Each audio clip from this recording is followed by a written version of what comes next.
On this channel, we discuss a lot of topics, including, but not limited to, products and trends as it pertains to the world of hair. A video of ours has recently garnered quite a bit of traction. Many people voiced their opinions and shared their personal accounts through the comment section. Some viewers agreed with the points that were made in the video, while others disagreed, which is totally fine. It's nice to see how this video brought about open, honest, respectful dialogue for some people. A commenter's repeated post made below this particular video really grabbed my attention. In the comment section below, this individual stated that Black women's consumption of hair is the major motive fueling the worldwide human hair industry and the main cause of the unethical means in which the hair is acquired. That Black women are the cause of the atrocities and dirty dealings that are frequently found in this business. I believe that in this day and age, it has become common knowledge that some people within all races wear some forms of hair extensions. But I would like to take this opportunity to do a deep dive into this discussion. Who are the major consumers when it comes to the human hair industry? What is the human hair industry really like? Are Black women really the cause of such a major worldwide problem? Or is there something more insidious at hand? Well, we'll find out today on Dynamic Touch. The human hair industry is a market that has exploded over the last decade or so. It is projected that by 2024, the worldwide human hair industry will be worth $10 billion plus. In order for hair to get into the hands of the consumer, many transactions must take place. But where does the hair come from?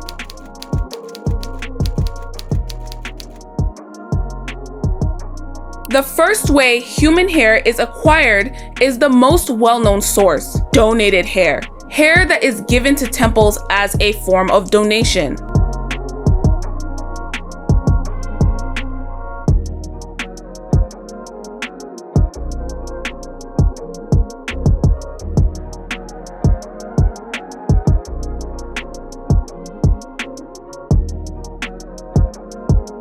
These individuals are not compensated and have given their hair free of charge. The second way hair is collected is from independent contractors. Independent contractors are individuals who work for themselves, drive around cities and towns looking for women or men who might be willing to sell their hair. These independent contractors also buy hair from local hair salons that are collected after servicing customers. For example, hair collected after a haircut. The independent contractor then sells the hair to vendors, who will then sell the hair to factory reps to be processed. There are also independent contractors and vendors who might be affiliated or are known to work with specific factories.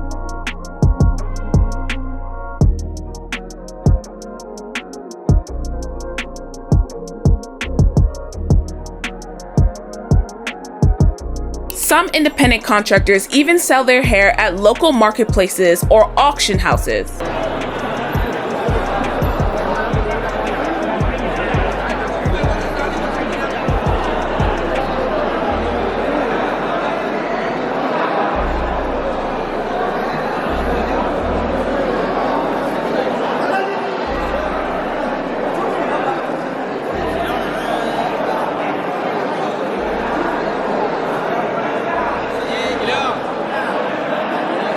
The third way hair is acquired is through private sales. This form of selling hair is the most ethical because it allows the owner of the hair to make sales on their terms and name whatever price they wish to sell their hair for. Sellers can make 100% more money if they sold their hair through private sales rather than independent contractors. There are two different types of private sales that occur, from the individual selling their hair to a private buyer to the customer. And normally the private buyer is someone who is skilled at doing in-house or private wefting, or they'll take the hair and they're skilled at making lace fronts by hand for themselves, and then they sell it as like a statement piece or a work of art or just a really detailed, really well-made product to a customer for thousands thousands of dollars. The second way these private sales occur is from the individual selling the hair straight to the customer. The last type of hair collection are illegal forms of gathering hair.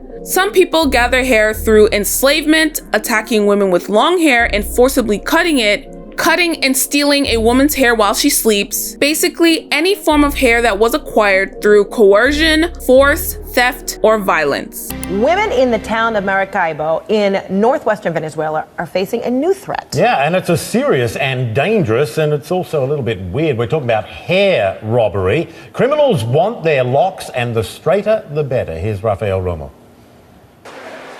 Letting your hair down in the Venezuelan coastal city of Maracaibo can make you a target for criminals. You have to see it to believe it. We're not going to be able to have long hair anymore. As a woman, this is something traumatic. Authorities have recently noticed an increase in the number of attacks against women. The common denominator: all of the victims had long hair. It's happening downtown, at the beach or the mall, where you find a lot of young women. The thieves grab them by the hair, pull out some scissors, and they cut it.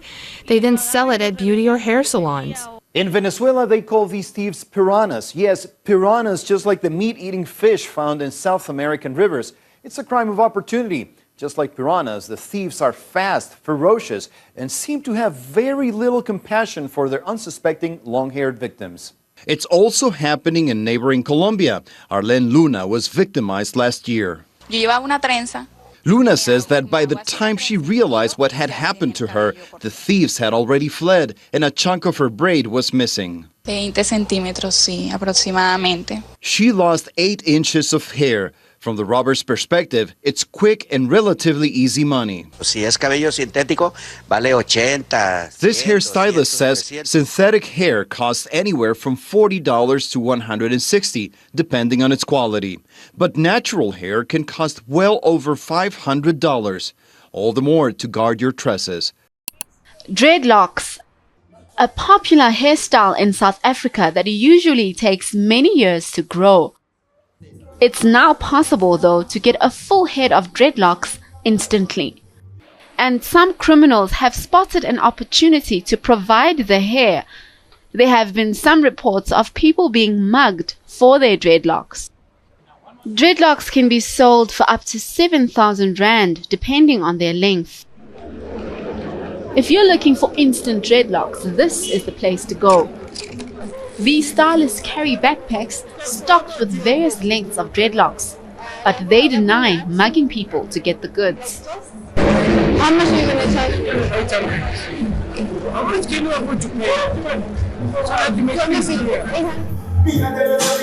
Knox Tyson says he was the first person to introduce dreadlock transplanting in South Africa in 2006.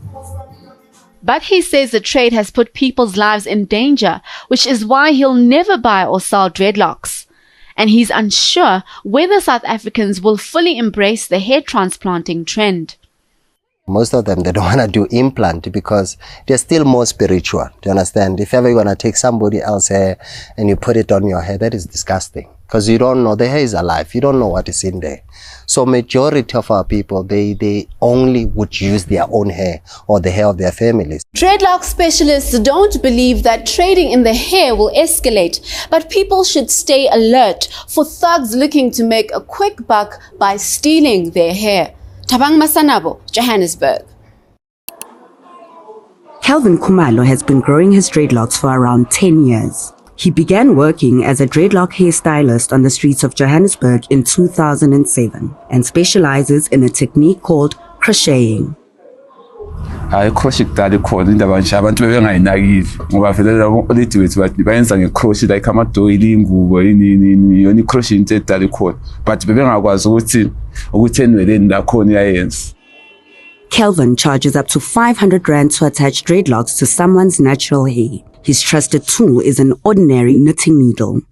It takes between 2 to 3 hours, pushing the needle back and forth in swift movements similar to knitting. But business is much tougher than it used to be. Every corner lapho hamba khona ngiyacrochet every corner lapho hamba khona but mina ngesikhathi saqala crochet bengela umuntu ocrochet yabo strategy ndabe quiet and ungakabi la lento ukuthi kuyathengiswa ama thread lento yokuthengisa ama-dread iqale manje. Another part of his business is the buying and selling of dreadlocks, where he can easily double his money. Lawa singawathenga ngaboma 250 nje, 250, 300, then mase ngithengisa nje ngithengise lapho ngoma 600. Then leli ngalithenga ngoma 5, takes ngoma 800, 900. I even asked Calvin what he could make from my dreadlocks, the ones I've been growing for 7 years. Ngawathenga nge-1,000, ngithengise lapho ngoma 2,000 ngoba lezi zinto. Money made from his hairstyling business is Calvin's only income. So end of the month ikhoba nemali khona nami nokuthola ngikhona ukubhadala rent inyana ngikhona ukubhadala ingosi yami ecrash ngenze yabo mangisebenze kahle ngithomele oledi nyana something edladleni. Calvin says it's the informal hairstylists like him who are often accused of fueling hair theft. He says he prefers to buy locks from clients coming to him to change their hairstyle. But he will buy from strangers, even though he has no way of verifying their true ownership. Most of the people ngithola kubo inwele bathi ngezafu. Yabo so mina ngiyake ngena choice, ngeke ngitest inwele ngiyathatha leso nwele ngiyazwasha ngiyazidaya ngiyazenza zibe zihle ngiyasibeka. Many people who buy dreadlock extensions are embarrassed to admit it, partly because it's another human's hair. Some may label them as dirty, and others would say they could be carrying a curse. Queen Twala, a single parent, has no issues disclosing that she bought her locks because she was envious of friends with long dreads. Ngadecide ukuthi ngimele ngihambe ngiyowathenga ngoba bedikhula kancane. Ngaya kulomnye sisi ngamthola wangidayisela nga 1.2 kwathola kusi size nebusdudla bakhona ngiyawathanza it's gonna suit me so ngase ngiyawathenga ngalo 1.2. And though Queen's dreads are naturally grown, she's extremely protective of her hair. Bona vele labafana bayingoti because bayakujuba ama dreads bahambe bawuthengisa because it's money and adulile. The dreadlock market isn't only supplied by thieves with stolen stock. For Ayanda Shabalala, it was simply deciding to take the money when she was made an offer for her dreads.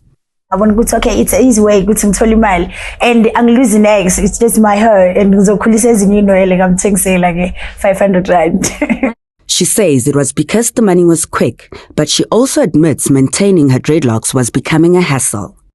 Since we are big size, at least sengenza manje ngizoyenza lamancane because ona easy kwa style and even noma uthola umsebenzi bakutshela ukuthi asifuna ama dreadlocks uyakhona ukwa style kahle kungabonakala ukuthi ama dreads aleng. The trade in human hair is becoming a more common practice and is clearly good business. Boitumelo Patlane owns a salon in Braamfontein which caters exclusively for people with afros and dreadlocks. But she warns against buying and installing hair if you don't know where it comes from. If you're buying bongos from Tabo next door, you don't know what things Tabo was putting in her hair that could probably even damage your hair when they're in contact. So for health reasons, I would never advise anyone to buy locks from someone else. The salon doesn't trade in original human hair, but does offer a sterilization service for clients who want to cut their hair, keep it for reinstallation later, or sell it elsewhere. If a person comes in and you've got maybe a dandruff problem and we use a comb on you, washing alone is not enough. It needs to be sterilized so that the germs are like totally wiped out. So we sterilize all of our equipment are sterilized so that we do not transfer germs, because sometimes some people do have scalp issues and obviously we'll use some of the equipment to assess their hair. So all of that needs to be sterilized to remove all that dirt and germs that might be contracted from someone else's head. Cut and run may be associated specifically with dreadlocks, but salon owner Geraldine Khanaka says hair thieves are after much more. They target the hotspots like taxi rank and places that are busy, and they look at those very expensive looking Brazilian and they snatch them.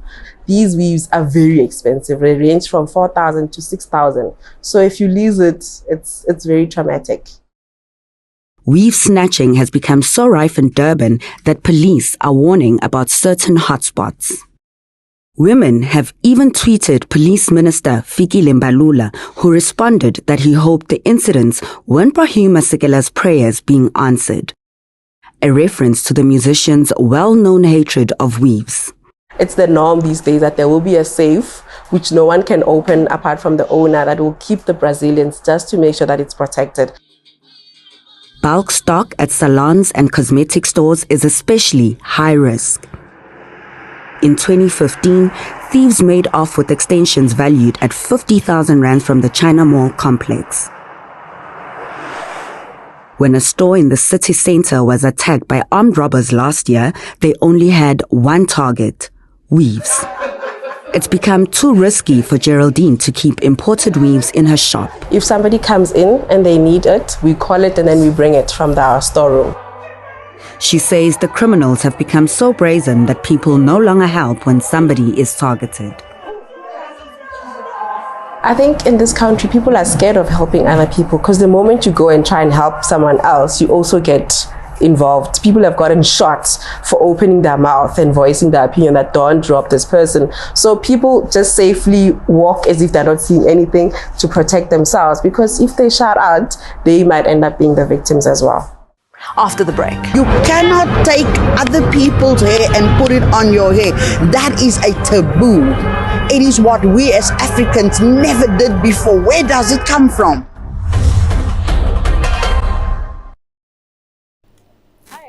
It's mid-morning at the Roots hair salon when Valentine, a regular customer, walks in. Today, however, she's not here to do her hair or buy anything. How much are they worth? These lots are worth 30,000. Yeah. Ah, okay. So I'd like to sell them. That's about $300. And the reason she's selling them? Of course, to make money. Kenya's history with dreadlocks has not always been rosy. Pre-independent fighters against British rule identified with them. Hard to believe, but in the 80s, growing dreadlocks and sporting a beard was viewed as anti-establishment and could lead to arrest. But now, there's a new trend if it is to be believed. A young lady had her locks cut off in a bus without her knowledge. But Steve Roots, proprietor of Roots Salon, that deals exclusively with dreadlocks, has his doubts. You know, once you move, my business will go wrong or something. Yeah. So it's not really possible unless someone knocks unconscious and then cut them, right? But he admits there is a motivating factor. Like what I'm doing now is American sister locks. This fresh one can cost from the lowest is 35,000 to 70,000. Yes, but the normal dreadlocks, the traditional dreadlocks, maybe to 3,000 fresh, and 1,500 to the twist. And as if to back that fact, while we're there, a young lady walks in looking to purchase used locks. So despite our best efforts, it's been really difficult to confirm that story. But if you're really worried about your dreadlocks being stolen, my advice, just go bald. He doesn't agree. Robert Nagila, CGTN, Nairobi, Kenya.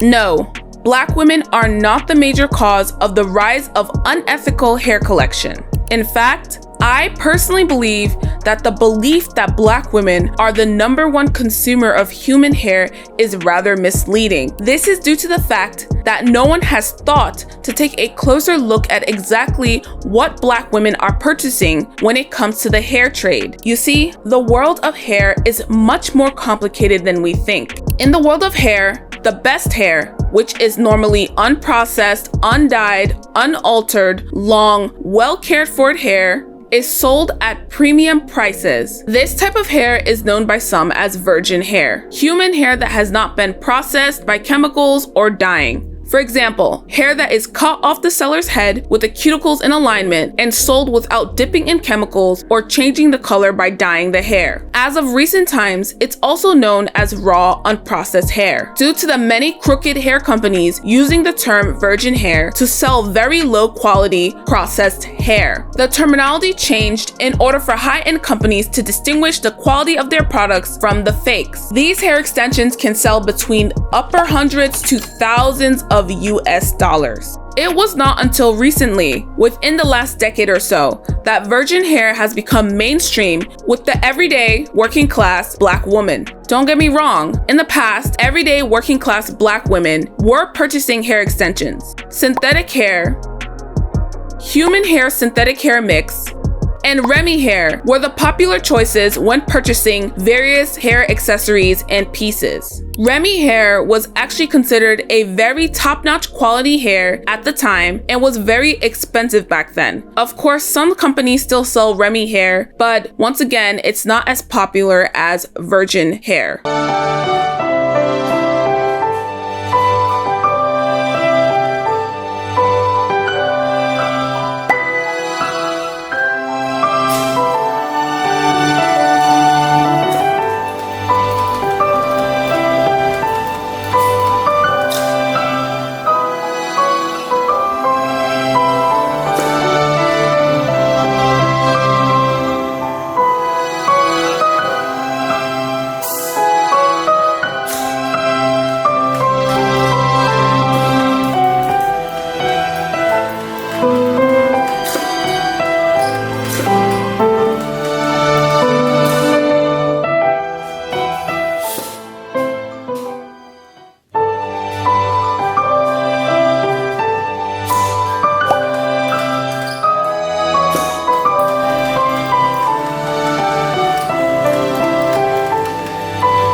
With the rise of platforms like YouTube, and Black women sharing information online, hair reviews of virgin hair companies began to make its way into the Black hair care space. Black women began to post reviews of hair extensions that they purchased with their own money. Many women who were looking to find honest reviews would make purchases based on these videos. Virgin hair companies even began sending hair to these women to review in order to increase sales. During this time, these women would review hair weekly, and many people would wait in anticipation to tell us or to show us how the hair was holding up. It came to the point that women were doing installs up to 6 bundles, which is roughly 600 grams of hair extensions, enticing women to buy. Many women loved watching these reviews, but soon found out that virgin hair of such quality came with a very heavy price tag. Mostly middle class to upper class Black women became consumers of virgin hair products as a result. But even these women often did not receive the best quality of hair. Crooked hair vendors and companies would send the best hair to YouTubers and sell the gross, corn chip smelling,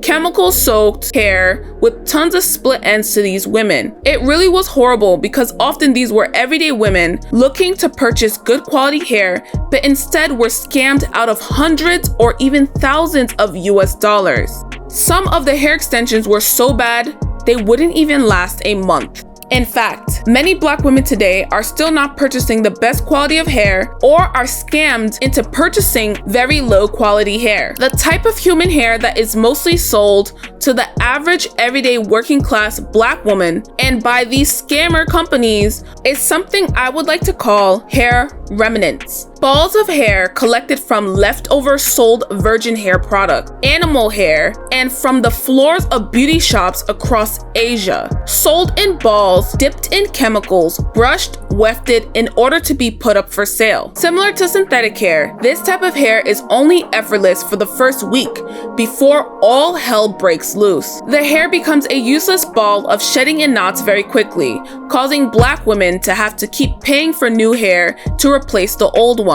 This is done on purpose. If you keep selling people bad products by multiple different companies, by multiple different vendors, some women who are not aware that there are better will think that this is a normal thing, turning the consumer into a forever customer, always having to replace a poorly developed product. But if these women were to get their hands on really good quality virgin hair extensions, they would be able to spot the difference between the chemically processed hair and the hair that is being pushed towards them from a mile away. Unfortunately, this is the case with synthetic human hair mix and Remy hair as well. So I would just like to make a quick disclaimer. Of course, Black women are creative and have come up with ways to extend the life of these hair extensions. So that does help the situation, but it doesn't negate the fact that a lot of hair companies will sell very horrible products to Black women intentionally. And most likely, they really don't care about the repercussions, because if a woman complains or there's a ton of Black women complaining that they're being sold or scammed out of a product, a lot of these companies will just change their name really quickly, register a new company and pretend to be a different company and start selling hair to the masses once again, creating an endless cycle of scamming and confusion. This is just a thought, but could the chemical dipped hair extensions be the cause of certain scalp irritations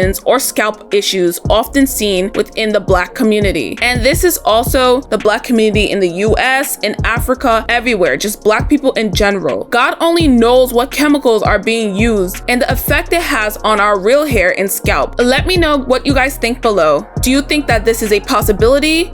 Or do you think that this isn't a possibility? So if it's not the majority of Black women worldwide driving the human hair market, what is actually happening? Who are the top consumers of these products? Who are getting the top-notch luxury products that are making women go crazy for these hair extensions?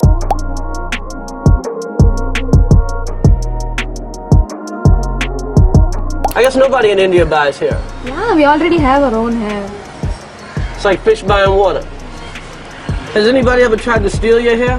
No, not yet. If you see some black women, just run the other way. Okay. When Chris Rock made this joke, he couldn't have been more wrong. I don't think that this young lady would have to worry about the everyday black woman stealing her hair. This type of criminal activity would come from wayward hair vendors in order to sell gorgeous hair like that to the wealthy and to the 1%. On average, say in a month, we're getting about in excess of 5 tons. This is just one example of, how the hair comes. So it comes in these gunny bags. In the stockroom here, then we log it in, we weigh it, and we do the initial inspection before we put it into the initial stages of production. On average, we would pay approximately for a kilo, $250 to $300. That's an average price. Depending upon the quality and the lengths, etc., it can be more. There is no machinery on this factory floor. The work is all done by hand. The hair is washed, combed, and sorted into various lengths. We've been drawing out the longer lengths. Yes. And now, as you can see, they're progressing towards the shorter lengths. The demand for really good quality and super quality, fine quality hair is always there, and it's always growing. The long lengths of hair are the most valuable. In the coming months, these high-quality locks will continue their journey west, destined for high fashion and glamour. They've all gone absolutely nuts. The orders are coming in, 3 times faster than we can possibly ship them out.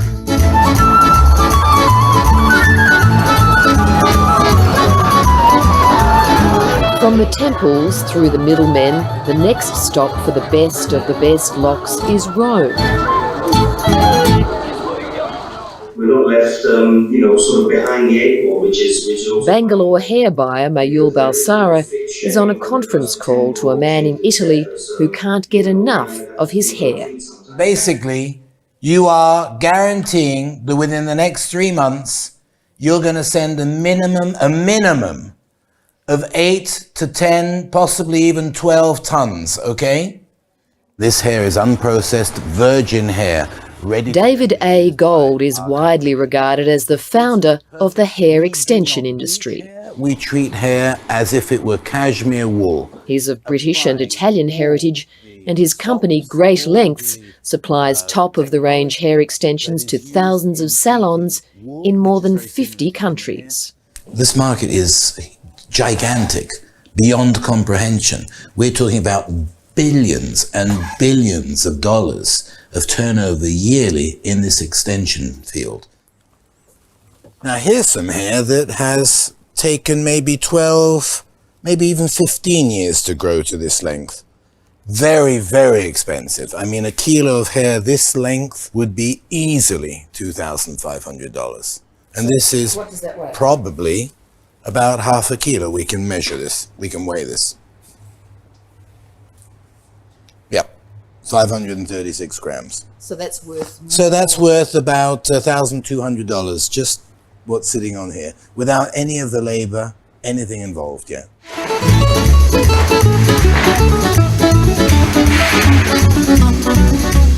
Air freighted from Bangalore, the shiny black hair has the pigment removed and turns blonde. Then it's dyed any one of more than 50 shades in the next step along the path back to the human head. Hair is almost as valuable, if you will look at it as a commodity. It should be quoted and is up there with gold and silver and platinum without a doubt, because obviously the demand is far greater than the supply.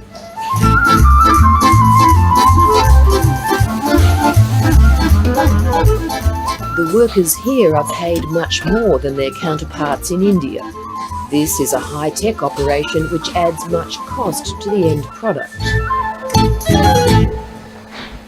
We have discovered an amazing pent-up demand, not just for people who want to look good or copy the celebrities who go from short hair to long hair in a day, but basically for a huge market out there of your average everyday woman, housewife, who just needs more hair, or just a new expression, just to feel good about themselves.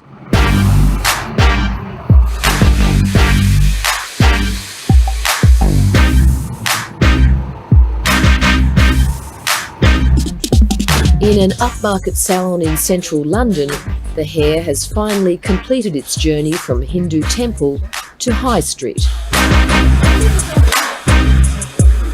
This demonstration, organised by the Great Lengths Company, would normally cost a client the equivalent of $4,000. Well, I soften the bond using heat, which is my little gun here, and then it's easy to mould into place. The new strands are painstakingly attached, concealed under the top layers of hair. It's a procedure which will take hours, but the look should last for several months. You might come back after 3 months. I will use a special removal gel, and we just comb them out basically. It's very, very straightforward, very simple. It'll take about 1 hour to remove a full set. And so a religious offering in India becomes an expensive accessory in the world's fashion capitals. It's a classic globalization story. Cheaply sourced in the developing world, this sacrificial Hindu hair is making plenty of people outside of India very rich indeed. It's close to Rome and it's on a lake. Great Lengths founder David Gold is one of them. He's pioneered an industry which didn't exist 20 years ago, and each year his company turns over $150 million. But his market share is only about 4% of the global trade. The house that hair built, yes, I guess you can say the house that hair built. Yeah. Are you comfortable that the women themselves aren't being exploited because they do have something of value? Should they be compensated for the fact that they're giving something that ends up... They wouldn't want money. They wouldn't want money categorically. Do you know that? The women who give their hair up at the temple as a form of sacrifice would, if it were a money question, actually give that hair to the people going around the villages. In order to afford such hair, some women of humble means would have to put the hair extensions on layaway, which means that this type of hair extensions wasn't purchased often enough from women of lower social economic classes to largely affect the human hair industry. This same sentiment can be seen in the purchase of hair habits of Black women in the United States from previous decades. The best hair is being sold all over the world to women who are high rollers, women who seek the best of the best and can afford to often change up their look. This does include wealthy Black women as well, but the experience of the rich and the famous are nowhere similar to the everyday average Joe. If that was the case, we would all be living like our favorite celebrities, paying for frequent plastic surgeries, engaging in lavish activities 24/7, and having access to luxury goods. We would send our children to the best schools and spend our summers abroad. But unfortunately, this is not the reality for most. So, if the selling of human hair was mostly driven by the rich and the famous worldwide,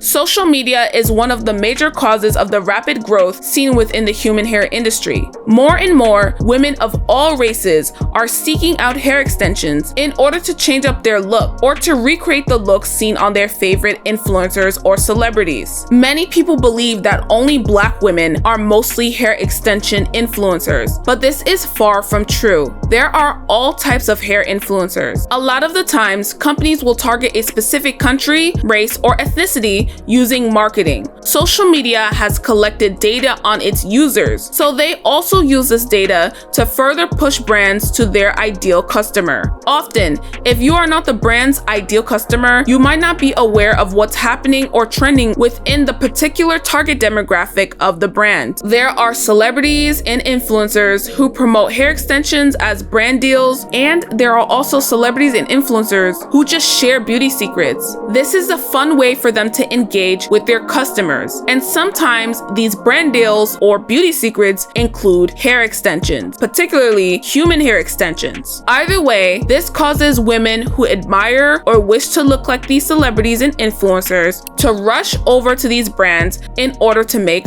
purchases. Also, in order to pay for these expensive human hair products, many people are going into debt. Credit cards used to be the very popular way to buy things with debt, and some people will smartly buy things and then pay it off within a certain amount of time. But now, credit cards are no longer the thing. Buy now, pay later loans have taken over. These small loans are given out to the customer by banks found worldwide. And basically, these small loans can help people buy things from vacations to plane tickets, hotel rooms, and of course, pay for very expensive virgin hair. Celebrity and Instagram famous hairstylists also have contributed to the quick growth of the worldwide human hair industry by sharing their work online, thus exposing the hair secrets of the rich and the famous. There are also popular hairstylists that cater to the everyday woman, and they might be the popular hairstylist in your city, in your state, but these people are well known. And all of these type of hairstylists have one thing in common. They are not only showcasing their work, showcasing what services they have to offer, but they usually are promoting the sale of some brand that they are collaborating with, as well as products that they might be selling for themselves, which includes products that pertain to hair and especially human hair extensions. So it seems like we have a bigger problem globally at hand. So I thought I would just add a couple of my thoughts of what we can do as solutions instead of pointing the finger or making a specific race of people the scapegoat or the poster child of hair extensions and blaming them for a situation that is much larger than one individual group of people. What can we do, or what can the average consumer do in their everyday life with their spending choices to help deal with this problem? So one thing a person can do is actually invest more into your own natural hair, learning how to grow your natural hair and wearing your natural hair more often. Of course, there are some women who are not able to wear their natural hair due to chemo or due to something going on with them internally with their health, which is totally fine. I actually have some pointers that can help with women who do need or want to wear hair extensions. So the first one is invest in good quality, ethically obtained human hair extensions that will last you years. That way, you are not continuing to pour money into an industry riddled with toxicity. Get creative and find ways to reuse human hair that you have already purchased. This also will keep money from pouring into the human hair industry. For women who need to wear hair extensions, I wish that governments had a program where health insurance covered wigs and weaves so they can receive better quality, ethically obtained hair extensions and wigs. So another tip I would like to give is to stop constantly dyeing your human hair extensions. This quickly lowers the quality of the hair extensions and will eventually make it look damaged and awful, forcing you to have to buy more hair. Sticking to minimal dye jobs or the natural color of the hair extensions will help you to get the most out of your virgin hair extensions, and these extensions could end up lasting you years.